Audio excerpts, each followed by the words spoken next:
It would involve the military for defense. It Okay. would involve fire departments for fire suppression and rescue and building collapse. It Okay. would likely involve EMS if there were survivors. It would be one of the biggest events that I've probably seen in my career by far.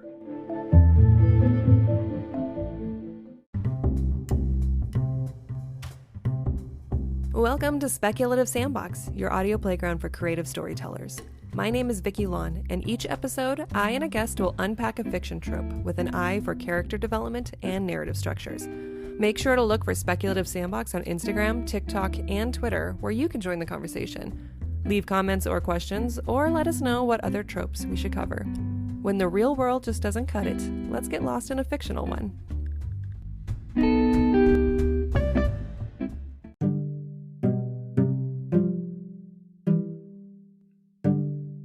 So you're writing about a mass emergency. Is it an alien invasion? Nuclear fallout? How about a zombie outbreak? Well, if you're looking for resources, you're in for a treat. Writer and former firefighter Thomas Slatin joins the podcast to talk about emergency responders. What does a mass emergency response really look like? Is it anything like we see in the movies? We'll discuss all this and more.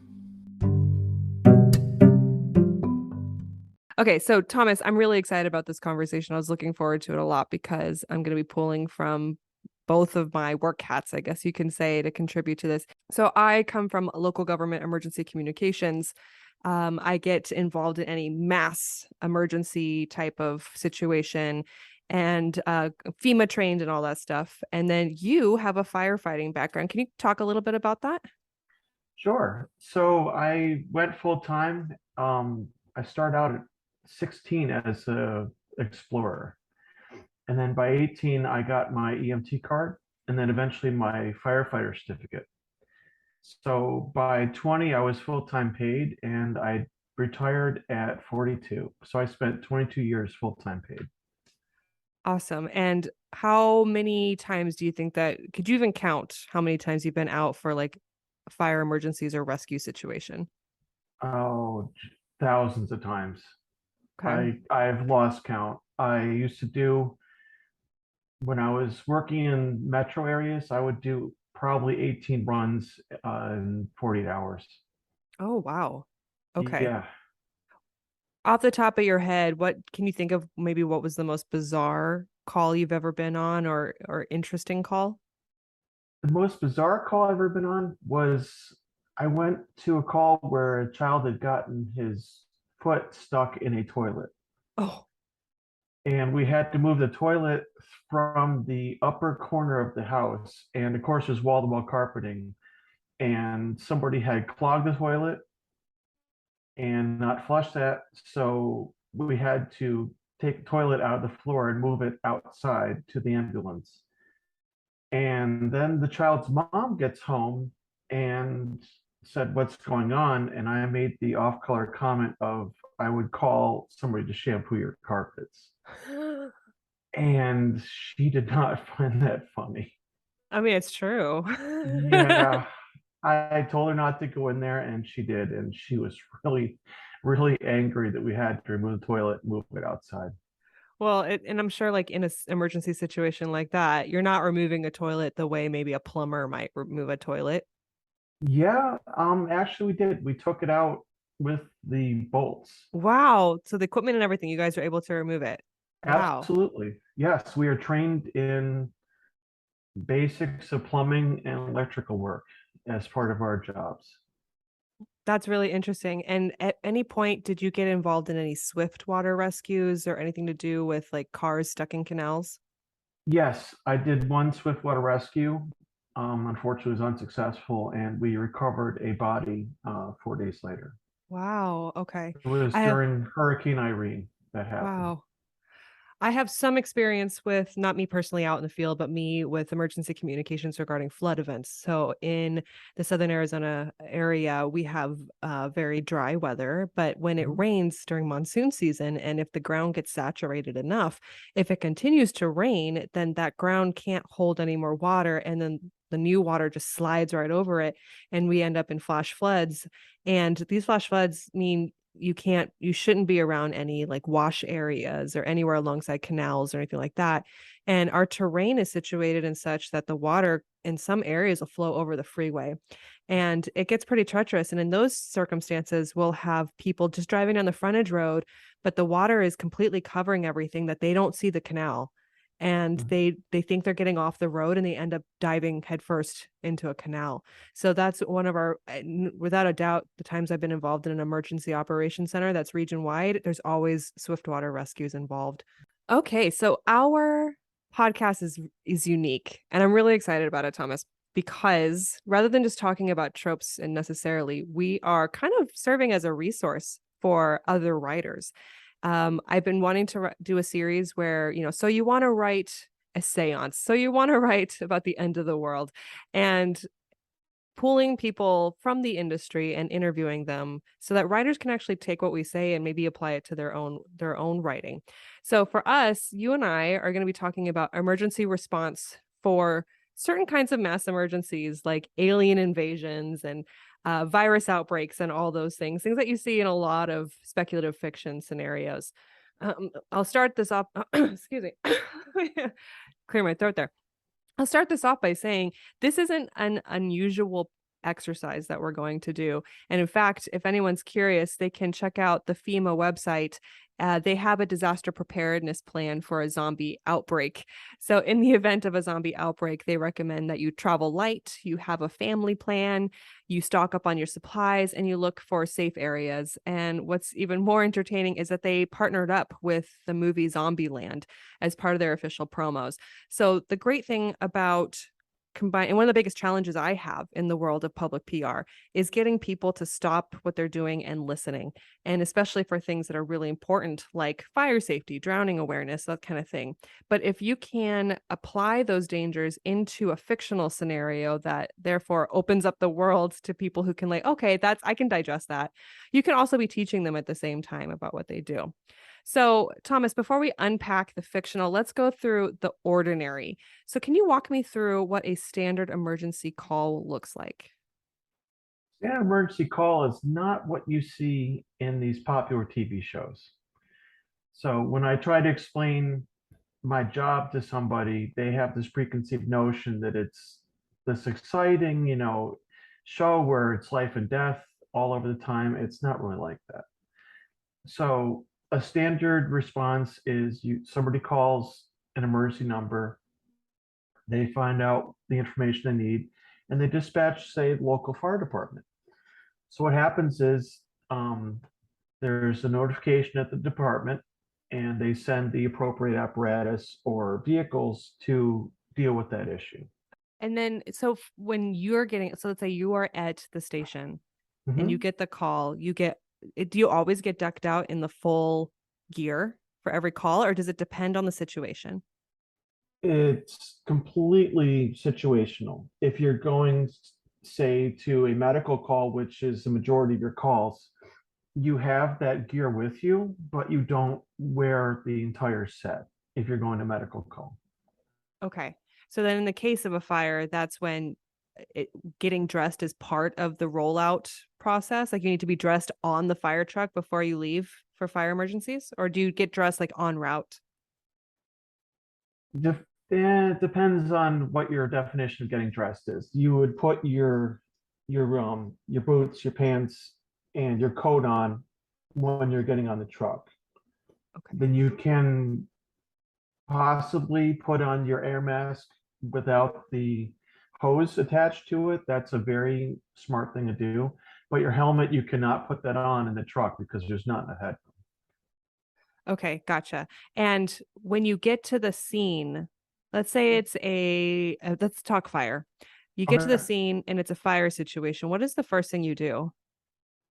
First thing you do is usually the lieutenant will report back to dispatch what kind of situation they have, and if there's any entrapment or people that aren't accounted for, or what we call exposures, which is there a building nearby that is in danger of catching fire. Okay. And if there is any of those scenarios, they will send in extra personnel or equipment accordingly. Gotcha.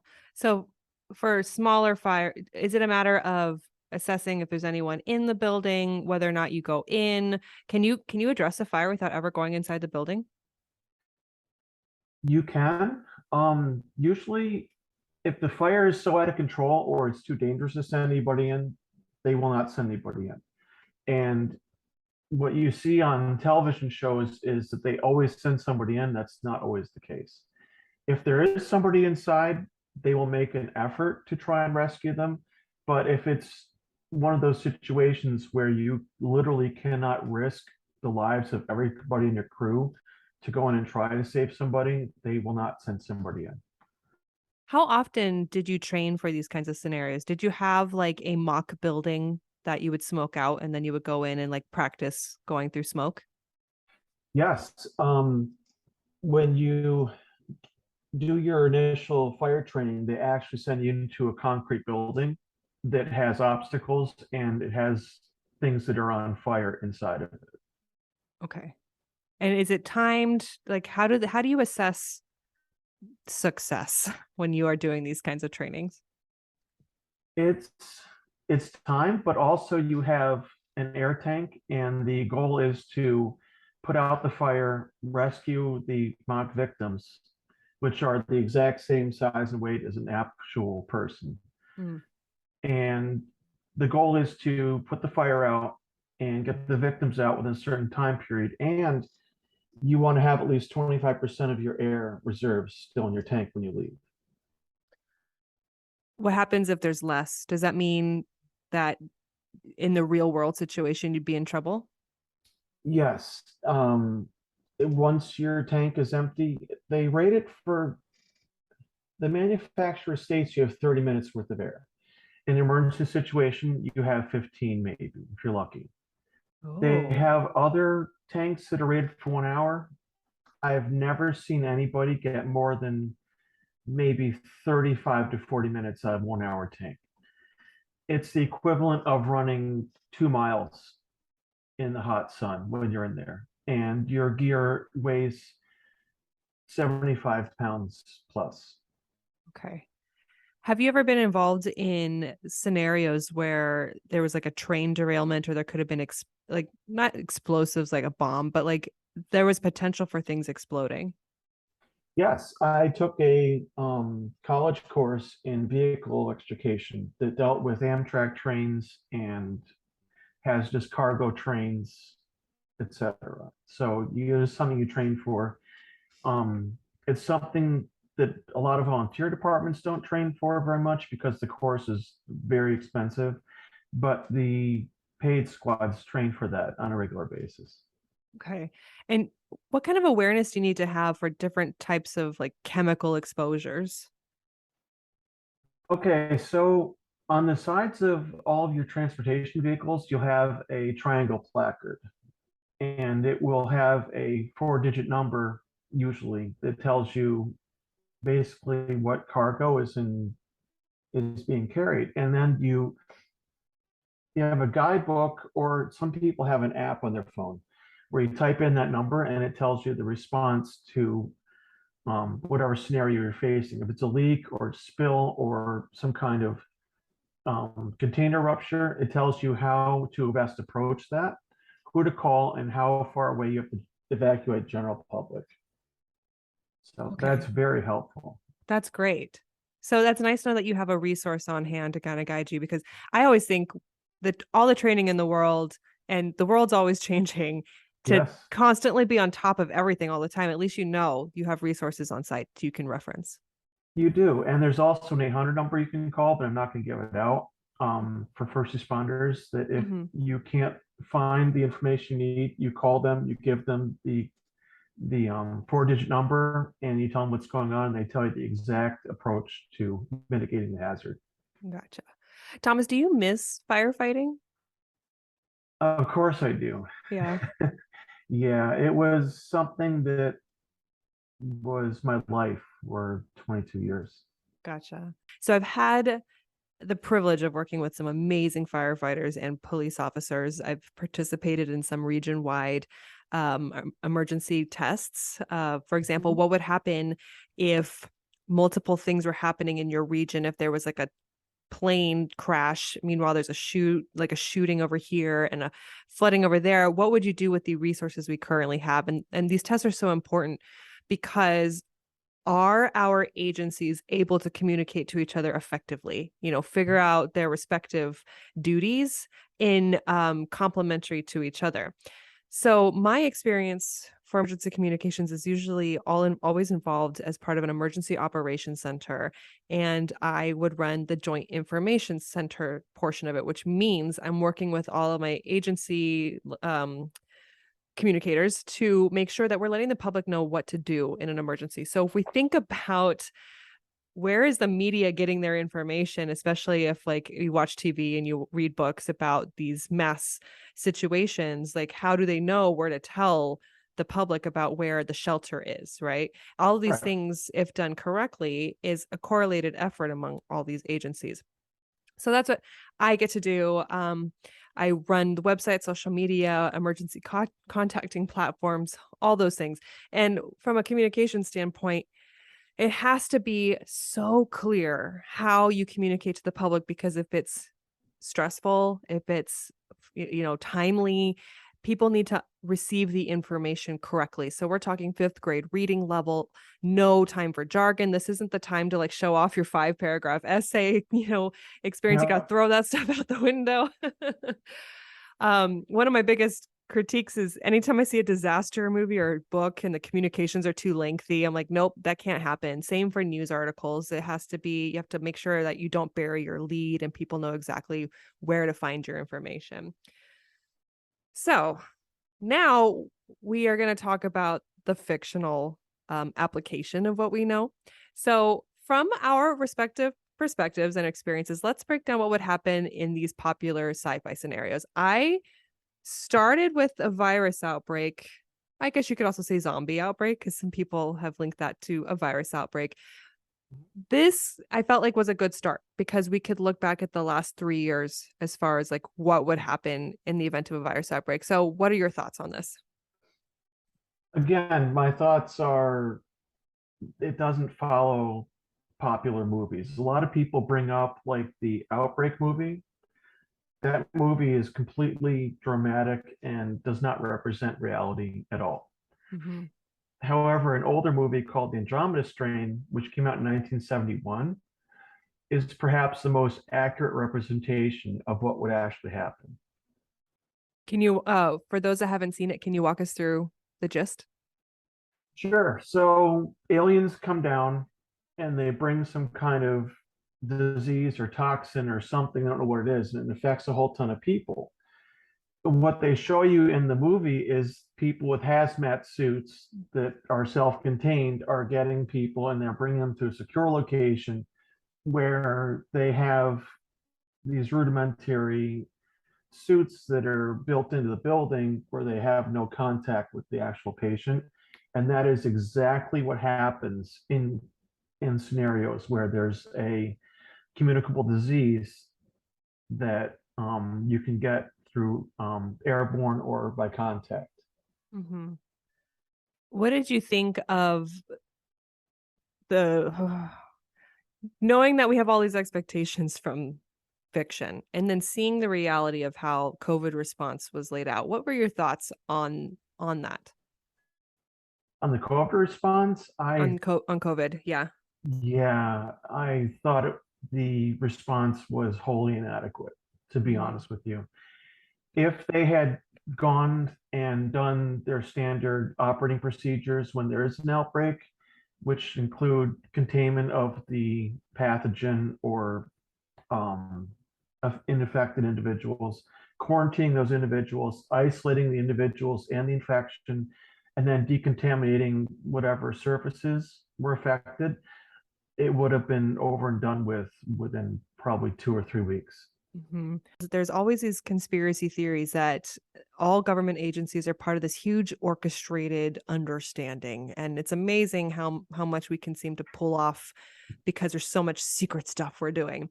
But and I can't tell you whether or not that's true or not. I don't have clearance for that level, but I will say when it came to coordination of getting the word out, I realized how messy it is. So, from the local government perspective, we are in charge of, businesses and police. And so a lot of the directives that came from the White House and subsequently, state governments affected how we did those things, like, with businesses not being able to allow so many people in there and, that kind of stuff. Also, how do you enforce a lot of these things that were being Right. required for COVID? Mhm. And so we from the local government level would wait to find out what were those directives in the first place, and we would receive that information when the public did. As we're receiving direction, the public is going, what are you doing about this? All right, I'm supposed to do this with my business, I'm supposed to do this with my school, what am I doing? And we're like, we give us a minute.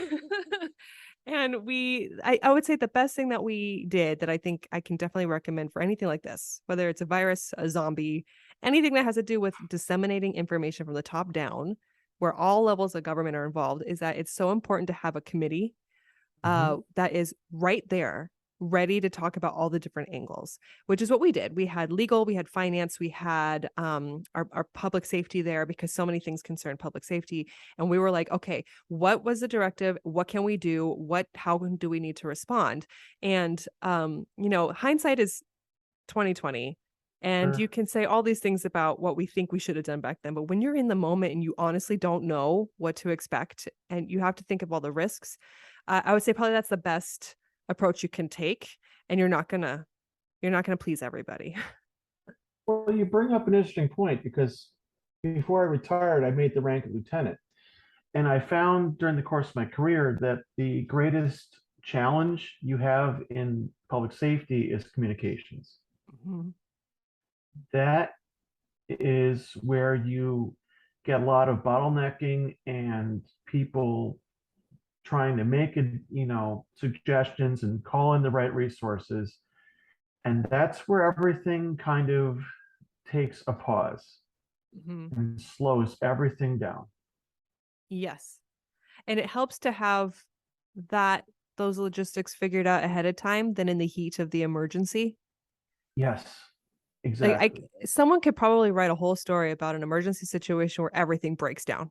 Like it's I think about Marvel and all these things where everything is so perfectly executed, right? The orchestration, I say, where people just know where to show up and all that stuff. And I'm like thinking, oh my God, I could think of so many like emails going back and forth, and people are going, wait, what am I supposed to do? Hold on, get legal involved, you know?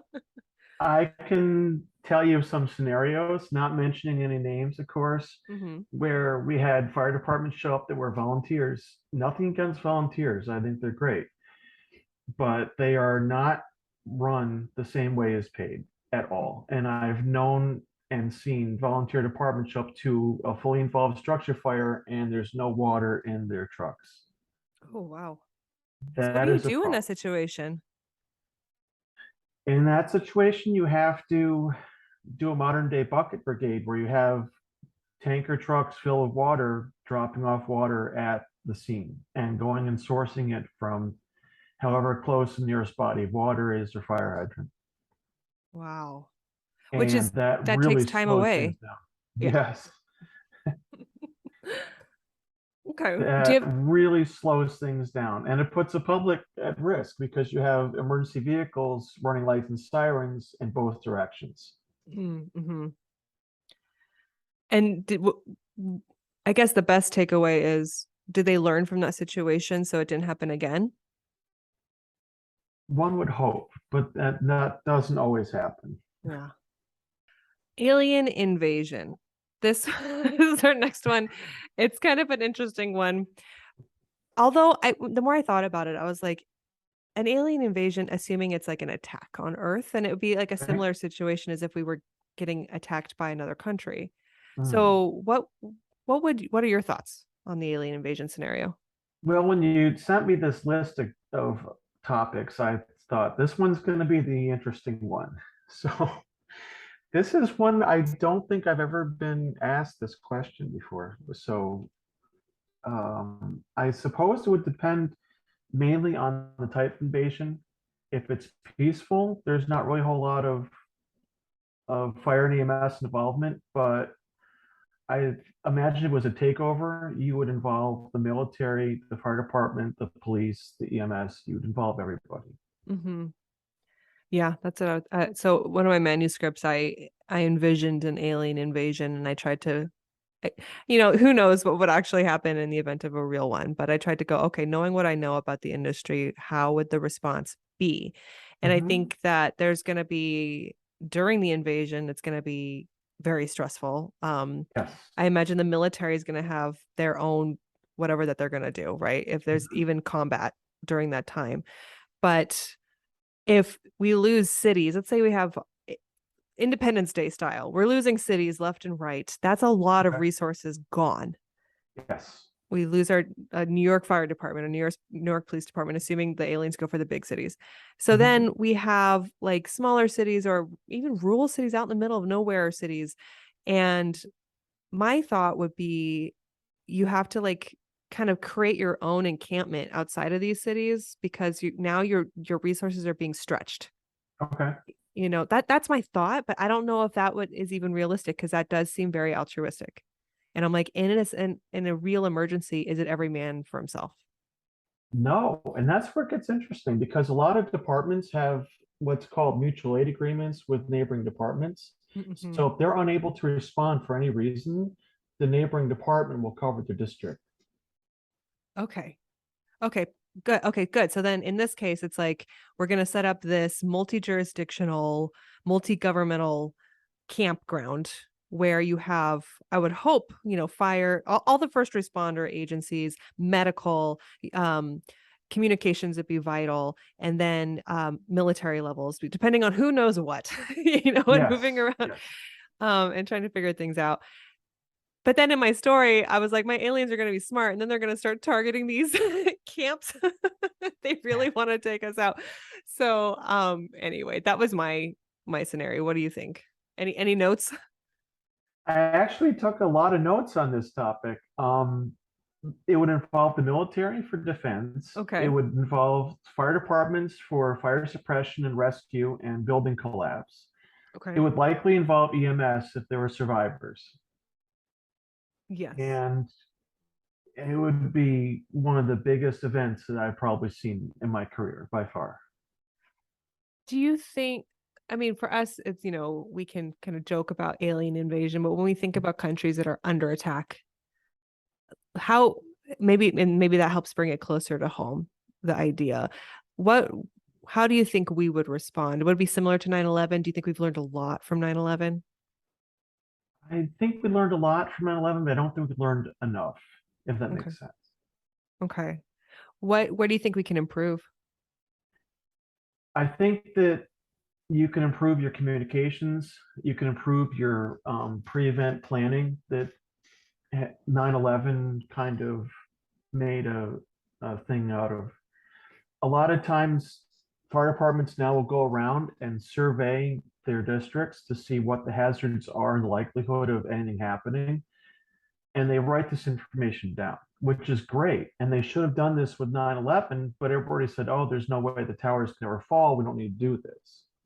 Mm, And I think had they done the pre-event planning, it would have been an entirely different scenario. gotcha. One of the things I really wish we could do more of is just a lot of roundtable exercises cross departmentally or intergovernmentally or across multiple agencies. One of my training scenarios when I became lieutenant was I went to Goodwill and I bought one of those kid rugs that has the roads and the buildings and stuff on it. Mm-hmm. And I got some toy cars, look like fire trucks. And I had everybody stand around and say, okay, your fire's here. What do you do? And we responded to the trucks on these fake roads and staged them accordingly. I said, okay, what is the best case scenario for doing X, Y, and Z? And what could we have done better?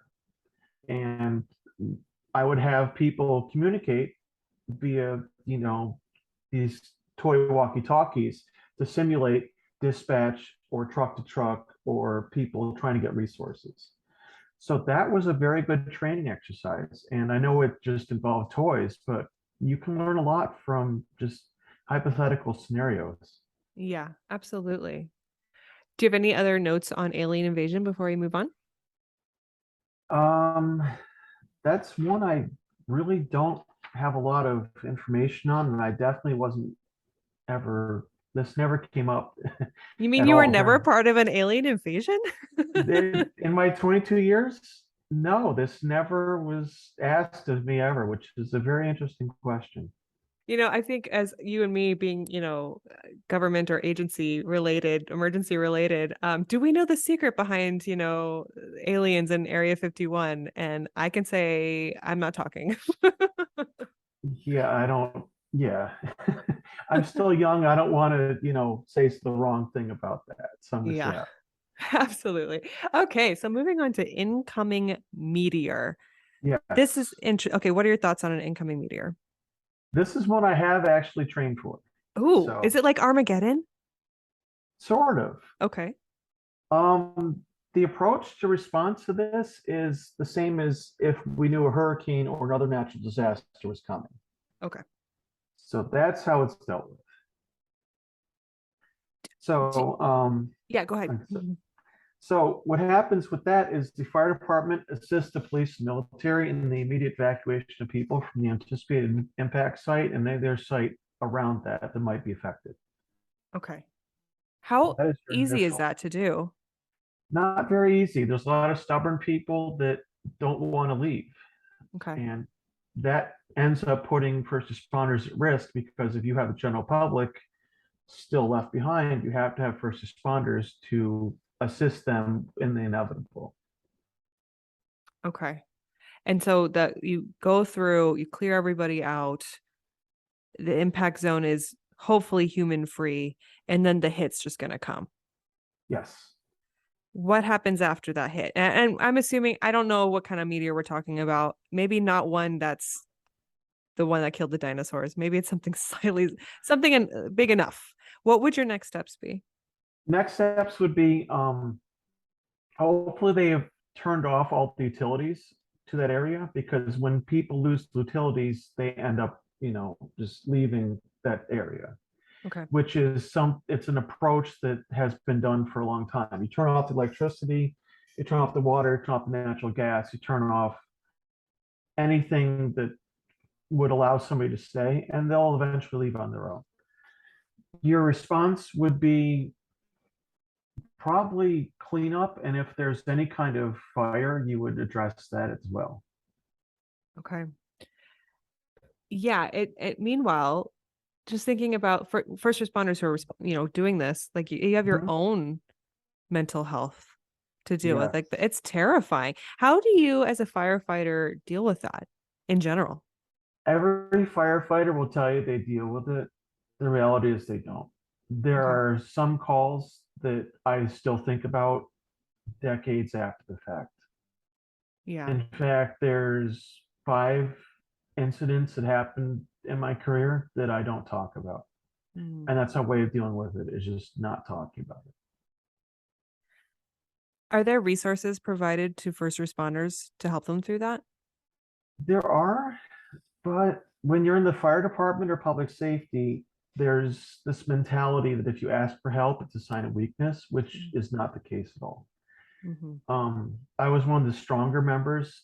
There are also members in my team that were a lot stronger than me, and they eventually, some of them asked for help, and I don't see it as a sign of weakness. I see it as part of the job. You need to have that support. And if you have a problem or you're something you're thinking about, you need to reach out and talk to somebody. Yeah. Just like you would work out your physical muscles, your brain, you have to work on that too, and keeping it healthy and processing anything that you need to process. Yeah, that's true. And one of the worst memories was I lost somebody in a structure fire. A fellow firefighter who had been a firefighter for maybe 6 months. Oh wow, I'm so sorry for your loss. And that's tough because then you have. Do you feel like there's like an unspoken thing where people are kind of aware of these risks, so then it becomes like harder for people to talk about it because maybe it's so close? When you're going through your initial training, they tell you that your likelihood of getting PTSD or other some mental health issue is 100%. Wow. And Okay. they try to screen people, and they only pick the strongest people to join and get paid. But it's inevitable. You cannot be a human being and do this job and not have some kind of mental health problem afterwards. Yeah. Thank you for trusting me and our listeners with that information, though. I Oh, think it's sure. really helpful, especially for those considering a career or maybe in the career and just like listening to the podcast, Mhm. knowing that they're not alone. And this goes to everyone, that's going through PTSD. So, with the meteor, we know we're dealing with an impact site, clearing people from the location, the mental health wellness of the first responders that are going through it. I find it to be really interesting. NASA has a national near Earth object preparedness strategy. They have a strategy for before the meteor impacts and after. And before, it's about communications, Mhm. internal cooperation. So, okay, start communications, letting people know what's happening and making sure the information is clear. Then there's international. I misspoke earlier. International cooperation, which you and I talk about intergovernmental, interagency cooperation, and all the complexities that come with that. Then there's modeling and prediction. So the entire time that they're preparing a response, they're also trying to track where the meteor goes. Could you imagine if like you're out on the scene and you're trying to clear out Las Vegas, for example, and then you find out the impact site's actually LA, and having to shift, like that's got to be intense for that time. Then they have a deflection disruption terrestrial, which I think is probably like last ditch efforts. Like we're going to Armageddon this thing and we're going to blow it up. You know what I mean? We're going to move it, all that stuff. And then if it actually does impact, what is the response and recovery? So then this is a worldwide thing. If we're talking something big enough to wipe out a city, Mhm. people all over the world are going to deal with it. So even if like let's say a meteor hits Russia, we're over here, we're going to start dealing with climate issues, the darkening of the sun with like dust and debris.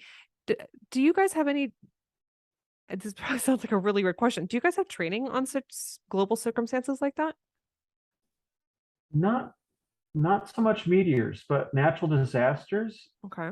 You have to move things and people numerous, like a handful of times. It's a normal thing. You can evacuate somebody or a group of people to a specific location and stage all of your supplies to that location, and that location can then later on during the course of the disaster become an evacuation zone. Mm-hmm. And people generally don't like being moved more than once. If you Yeah. move somebody somewhere, they are less likely to want to be moved again. Oh yeah, absolutely. And there's not only is there stress associated with it, but there's a trust factor. And if they Yes. feel like your first call wasn't correct, they might completely stop listening to you entirely. Mhm.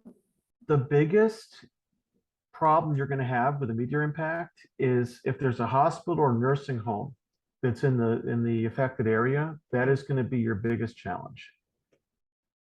Yes, getting all those people moved. Exactly. Who do you work with in situations like that? Like who's collectively getting people up and out? Usually it's the National Guard. Okay. Have you worked with the National Guard before, like in collaborative efforts? Yes, I have. Okay. During Hurricane Irene in upstate New York, I worked with the National Guard for probably almost 3 weeks Oh, wow. So in a continuously. situation like that, I'm assuming you were the local fire department in that situation? Or were you Yes, okay? So once they come in, does the hierarchy and command shift? it it does. You have to establish who is in charge immediately when they arrive. Because Okay. if you don't establish the chain of command during the initial response to that incident, it's not going to work out. Okay. And that goes for any incident, regardless of size. During that 3-week period where you were working on that joint effort, Mhm. did you expect like how was it for you compared to like normal operations? Was it Was it really clear in the communications that was being given to you, or was it more confusion? How did you experience it? My experience was we didn't know the effect that Hurricane Irene was going to have. The weather reports were conflicting. They said we were going to get it on this day or this day, and it ended up lasting longer than they anticipated. Then there was an incident where somebody had called the emergency number and said that a local dam had broken. Oh, wow. So we're in the middle of this incident. There's people that are have to be rescued out of their houses. There's people that are being rescued out of swift water. There's cars that are floating downstream. There's just chaos everywhere. And we're evacuating people and helping them clean up.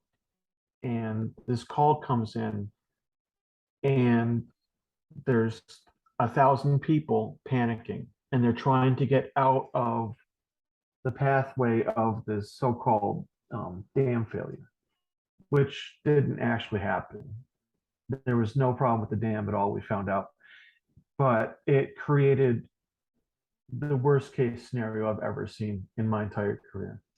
How effective do you think the communications was to the public for that situation? As directing them or relieving them of concerns or just clarifying information? From the moment that hurricane affected, it was just a complete meltdown of communication, and everybody had an opinion of what to do, and people went to social media instead of listening to the news or to their local officials. So everybody had a different opinion on what to do, including the people in charge. Mm-hmm. But it's hard. It's hard when it's a big enough event that there's Mhm. panic and you get lost. And it doesn't help that social media algorithms, you're shackled by them. You can't Yes. just make sure, like in this instant emergency situation, every single one of my Facebook followers is going to see this post. Like I can't. I'm unable to do it, and it's scary. So then you have to like resort to other means, like if you have texting abilities to people, but then that's subscription based. So Yes. it's so tricky getting the information out to everybody. The biggest challenge was the misinformation that was put on social media. Okay. That became our biggest hurdle because I remember being out in the field with my crew and I was in charge, and people were coming up to me and saying, "Did you hear about this?" And I would say, "No, I didn't." And they would say, "Well, this is going on and you have to deal with it."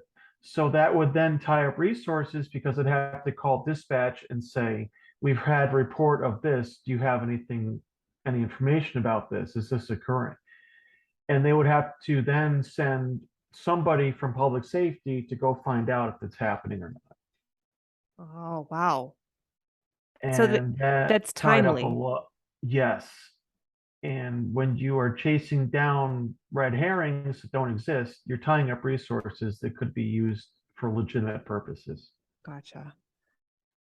Yeah, it was, I think, a really close, well, no, I would say the closest natural disaster I've had to experience was during the pandemic.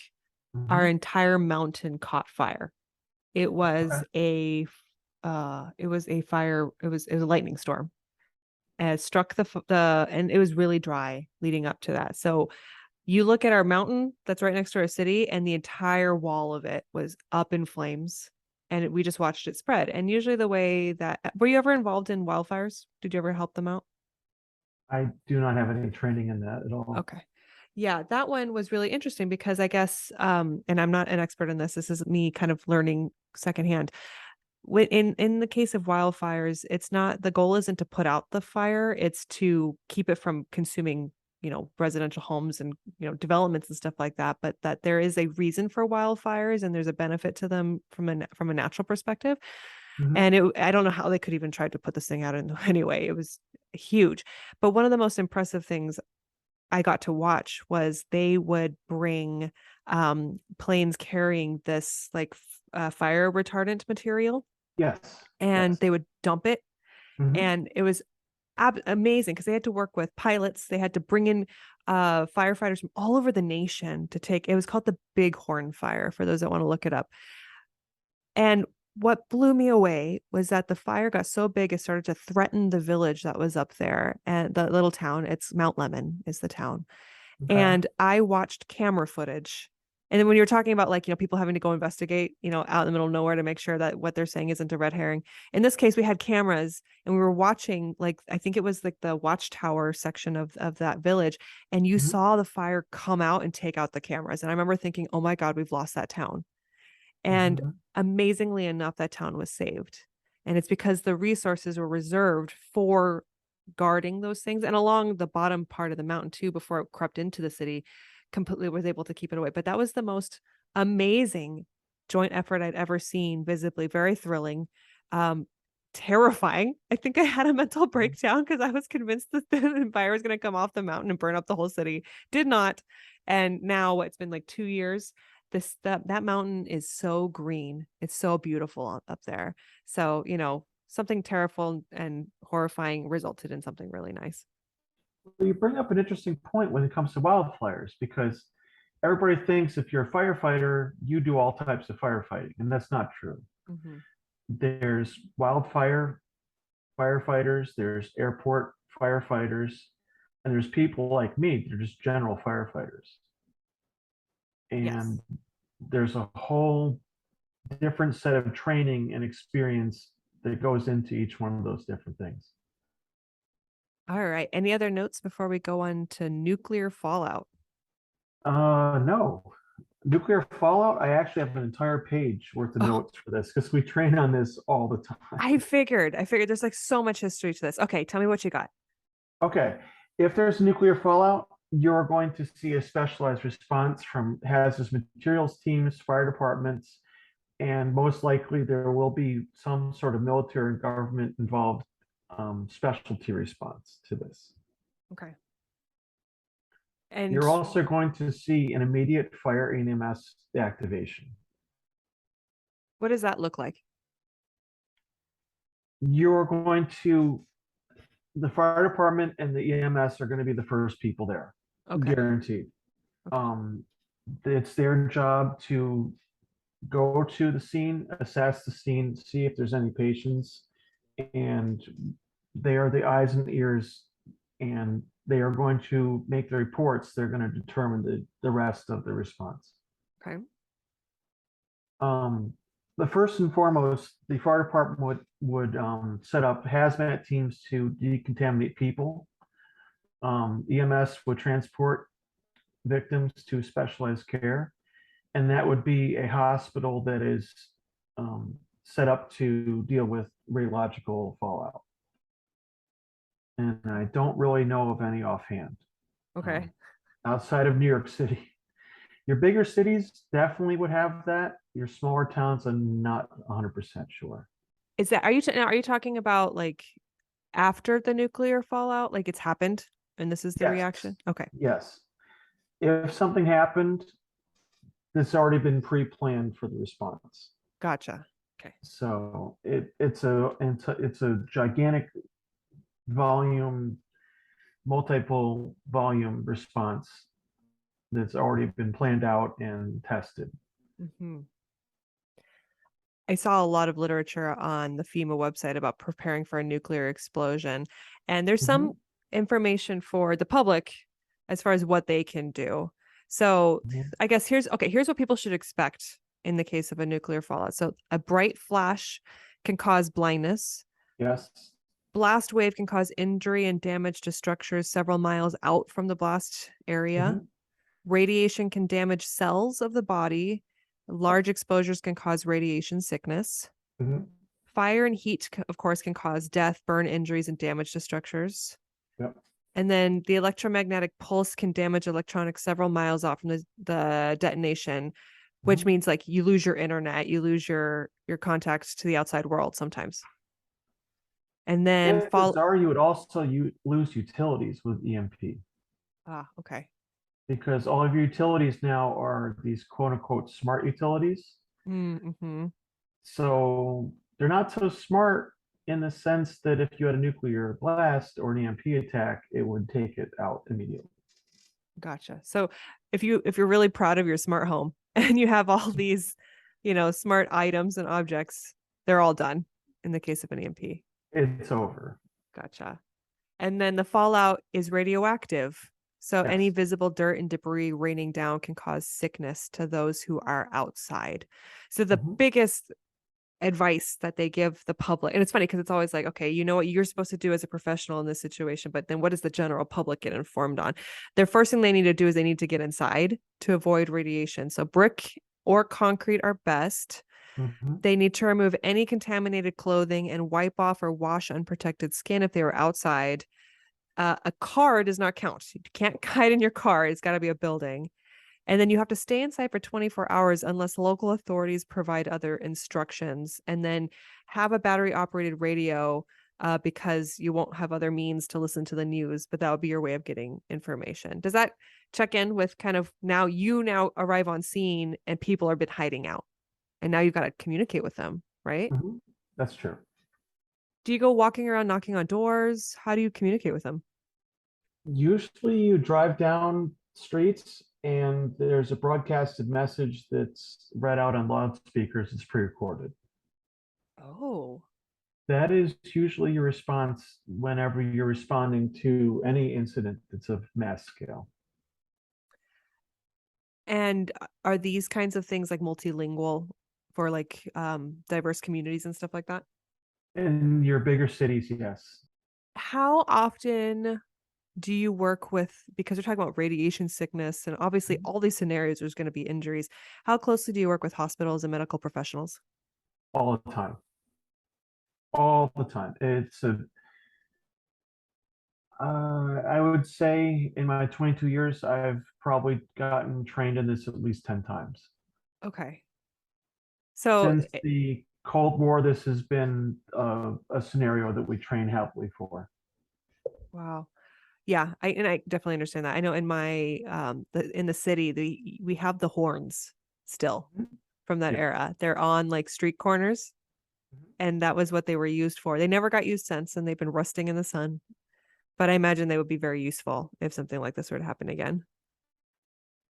I Uh, can't tell you the details, but I know that New York City has radiological detectors set up okay. and they monitor the radiation level on a minute to minute basis throughout the city. Wow, continuously. They're always Yes. watching. Wow. See the things that you learn, right? In first Yeah, response as far as like what people are doing to keep us safe. Do you have any other notes on nuclear fallout? I have a lot actually.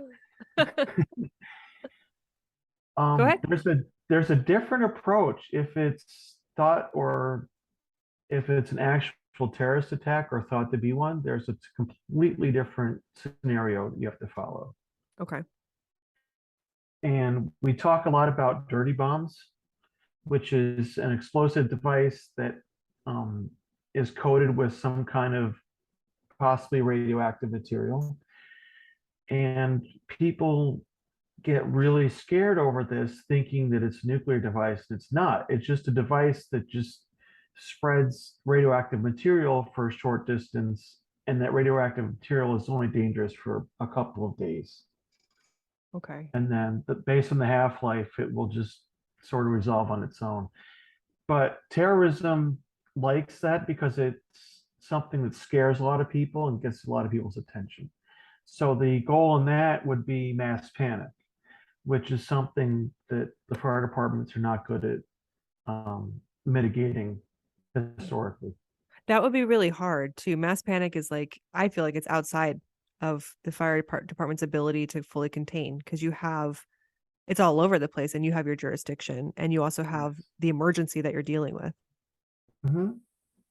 So that would be probably I would probably be I'm probably more involved at that point because it's like, how do you get information out in a way that informs, doesn't overexcite or cause panic, but you also have to be watching misinformation and Yes. hopefully like your corrections are found just as easily as the misinformation. And the other problem we have with terrorism is that usually there's an incident that is planned that occurs. And then they have what's known as secondary devices, which are smaller incidents that will occur that are set up to either disable the response by public safety or target first responders specifically. Oh, wow. So it's something that you really have to keep an eye on. And they teach you to basically survey the scene and to look for hazards and look for problems. But at the same time, you have to be on high alert, looking at people and looking at their actions and looking for others that are waiting for your arrival because you are the intended victim. What's interesting is the last couple of years of my career, I actually had a bulletproof vest on when I went out to some calls. Wow. Yeah, Really? yes. Yeah, It's I had that to put a bulletproof vest on over my fire gear in a couple of situations. it's amazing because you talk about, or we in the general we talk about how fire and police have their own separate area, their fields, but it feels Mhm. like it's blurring now, especially because Yeah, police wear bulletproof vests and now you have to. there is a city I worked where I taught an EMT class. Again, I'm not going to mention the name, but the general public doesn't like any form of government there. So the highway and sanitation workers have to wear a bulletproof vest to work every day. Oh, wow.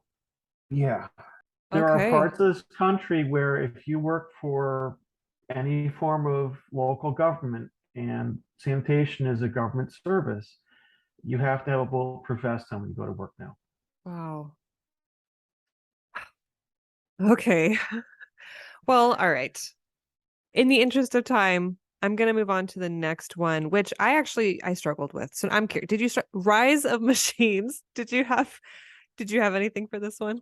No, actually, no. The only thing I could think of was that it would it depends on the size of the machine. Okay. If it's a small machine, it's easily remedied. Depending on the scale, it would involve a mix of fire department, police, EMS, military, and in extreme cases, governments. Hmm. And in the fire service, you are taught that if there's a machine or some kind of um, car or anything that's out of control and you need to stop it, you deny it utilities or fuel or mechanical propulsion. Okay. That's all I have on that. All I could think of is there's a separation between private sector and public sector, and if there's a rise of machines, my first question is like, where did it come from, right? Like, I feel like I would be hearing from a source that this has become problematic. I guess it'd have to be almost like invasion level, I'm guessing, because if the machine rose, it had to have risen from, like, I'm guessing a lab. It started somewhere. Maybe our society has changed enough where we have like enough AI robots running around, and then suddenly they turn tail, and not turn tail, but they turn around and they start attacking us. I would hope up to that point that there were protections in place as far as, regulations that keep them from trying to kill humans. But of course, when has that stopped anything in the real world in fiction, right? Um, There is there I have been to industrial accidents where people have been injured by machines, so okay. that is something that can happen. I don't see it very often because we have OSHA regulations that kind Yes. of mitigate a lot of those hazards, but Yes. they happen sometimes. So that was my take on the response to that, but it's something that I've never heard of. Okay. All right. Well, then in that case, knowing what we know about real world first response careers and how we respond to like these mass emergency situations, how do we feel about our preparation for any of the things we've just talked about? Okay. Public safety is well prepared for the scenarios you've mentioned. Um, Alien invasions, I've never heard of. Meteor impact, we are very prepared for that Hmm. because it's only a matter of time that before there's something that that comes from space. The rest of the like nuclear fallout and the virus outbreaks, that's something that we train for on a regular basis. I think my one concern is managing mass panic. And like, for instance, I remember taking a class. I forgot what the class was about. I think it was just about mass emergencies. Mm-hmm. And one of them said, every single day, this region actually practices their mass exodus. And it's twice a day. It's the morning commute and the afternoon commute. And you can kind of tell how effective those are as far as how it would assist how people can get out if they needed to. Mm-hmm. And immediately, at least in this region, we only have one freeway system, and then the rest is a grid, and the grid gets pretty clogged. And I mean, I'm like, okay, I know that if something were to happen that required us to have to get out, move, all those things, our biggest challenge is how do you get that many people going in a safe way? Because I can see people abandoning cars on. I hope not. I'm out in the desert. I would hope that nothing happened in the summer. if something is going to happen to us, let's do it in December, okay? Because I just think about people who are caught off guard. They're trying to like flee. They run out of gas, then they're stuck on the freeway in 101-degree heat. So I think that's probably my biggest worry, knowing what I know about our traffic jams. All right. Well, Thomas, thank you so much for joining me on this podcast. Any last remarks or promotions that you'd like to make? I'm available if anybody wants to talk about this. I have my website, thomaslatin.com, and I had a lot of fun. If anybody else wants me to be on their podcast, I would love to do that. I had a lot of fun. I thank you for inviting me. Speculative Sandbox is a volunteer-run podcast that relies on the collaboration of fellow creators like you. Join the conversation and participate in fun polls and questionnaires on TikTok, Instagram, and Twitter. Interested in being in a future episode? Our DMs are open, or you can email speculativesandbox@gmail.com.